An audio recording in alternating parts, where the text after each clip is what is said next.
Hi, this is Kat Lloyd, Paw Pals TV. Today I have something special for you guys that I need your help with. You know, as I travel with Paw Pals TV, I find and I meet all kinds of people doing amazing things.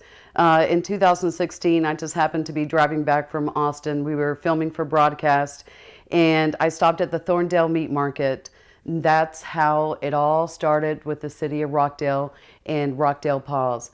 Trey Felton suggested that I stay at the Rainbow Courts whenever we were traveling and we were filming in Central Texas. When I checked into the Rainbow Courts Motel, beautiful place, 100 years old, owned by the same family. And when I went to go pay, and I had several rooms because we had a large crew filming with us, Dan Ratliff with Rainbow Courts Motel, one of the owners, he wouldn't charge us because we were out saving animals. I did notice that there were quite a few animals and quite a few cats on his property. It seemed like for years he was sort of like the dumping ground for cats and dogs, and I was sort of taken back by how much money they were spending on each dog. It just really touched my heart. Fast forward, since that time, Chris Whitaker, thank you so much, our city manager, he sort of gave his A-OK for Paw Pals TV to go in and film their holding facility. It's not a shelter, it's a holding facility. After Dan and I went through and walked through, we realized that Rockdale PAWS had to be, I guess, reinstated, something that had kind of sort of gone out, you know, a couple of years before then. There was just this desperate need to get some of those animals out. I don't have all their numbers, but they were almost 100% kill unless somebody, you know, reclaimed their animal. Not the best type of situations for the animals. You know, guillotine doors didn't go up, that type of thing. Well, Dan Ratliff with Rockdale PAWS, we stepped in, and quickly he started changing things around, got the board together, and so Rockdale PAWS is in existence right now because of the vision that a few people had together to go ahead and try to figure out how to fix things. Since that time, I went and I filmed live on November 6th. We actually did our first live because there was such great need to get some of those animals out. Since that time, Rockdale PAWS has not allowed dogs to be euthanized for space. Only one since 2016, November 6th of 2016, only one pup was put down. And believe you me, I tried figuring out how we could save him. He was aggressive as all get out. He wanted to eat my lunch and all of us. So now we have a situation that I wanted to ask you guys help with. So it's a little bit of history of why we're doing this and how we kind of connect it together. Rockdale PAWS just had a plea from the city. They no longer have a animal control officer. When I went in and just quickly went through there, I saw about 40 dogs. There were dogs outside, dogs inside. You know, it's a hard thing to move animals when you're in a small city.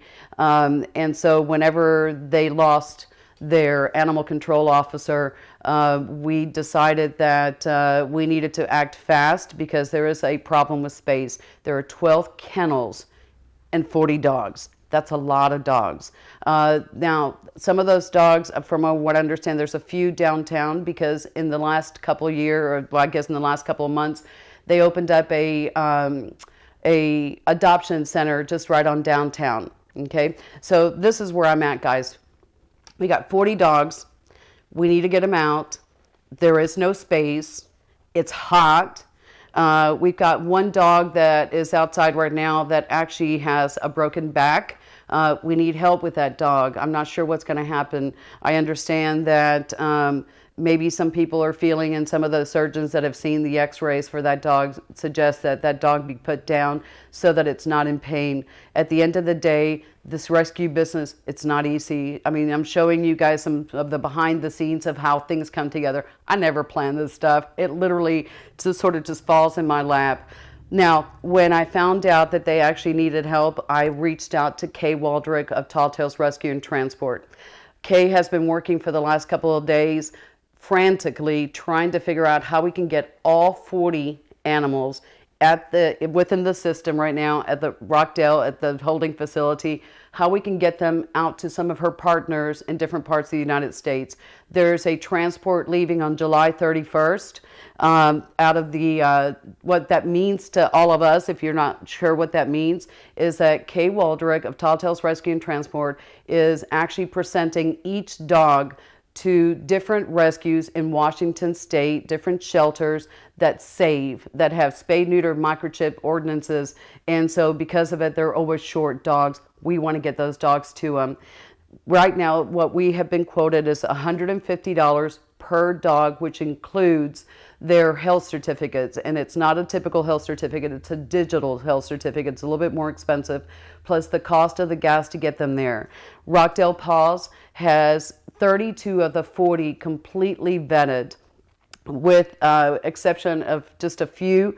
I know that to get them into Washington State, they have to be heartworm negative, or they have to be in on some kind of treatment.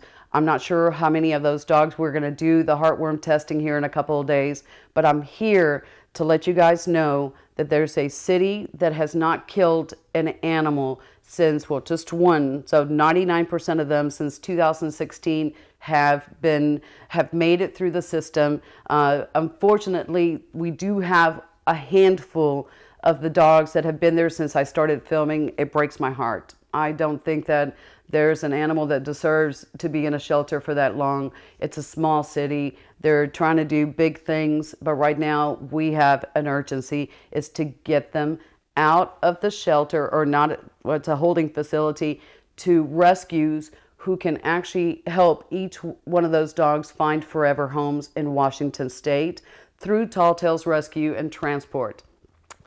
If you can give anything, I think that I just checked before I went live, we're at $1,800 on GoFund. Guys, we have the opportunity until every single city changes their ordinance so that we can keep control of the population and the care and the health of each animal. We have got to figure out how to get these out of here and maybe start over with a mandatory spay-neuter microchip. It works. The city of Waco, Don Bland, Lana Crow, and so many others they're the ones that set the trend of proving to everyone that if we spay and neuter and we microchip, most of their dogs, 66 or plus, go back to their homes out in the field. So this is a work in progress, but right now we need your help. We need to figure out how we can actually raise the funds so that we can get all 40 out and into the transport for July 31st. We've got a good start. We're at 1,800. We need more. And otherwise, they have a situation where, I mean, what do you do when you have 12 kennels and 40 animals in your system? If another dog comes in, someone's going to die. We just can't let that happen. So I'm asking you guys to please give what you can. Let's get these dogs out of there, and then we will sit back down once they're all out and try to figure out a way that we can actually encourage the city to pass a mandatory spay-neuter microchip, okay, so that we can all be responsible for the pets that we love so much. So this is my Saturday plea, and that is for Rockdale PAWS. Please contact Dan Ratliff. He is the president of Rockdale PAWS. For any information, if you want to adopt, if you want to give, or if you want to give through GoFund. I hope that you guys realize that rescuing animals in a state where we don't have a mandatory spay-neuter microchip like so many other states, we're sort of kind of like the mess for animals in the state, in the United States, and I hope to God that we can actually change that as well. But for right now, what I need is we need to help them. Now, I'm going to ask you to take this video and just share it. What we are planning to do is we will continue giving updates on how many we've got taken care of, and then on the day of transport over to where they leave, to not only to Kay Waldrick of Tall Tales Rescue, but when Kay pulls out of Fort Worth, we're going to be there. We're going to show you guys what we all did together. So this is Lloyd with Paw Pals TV, just asking you guys, please be Paw Pals and share this. We'll be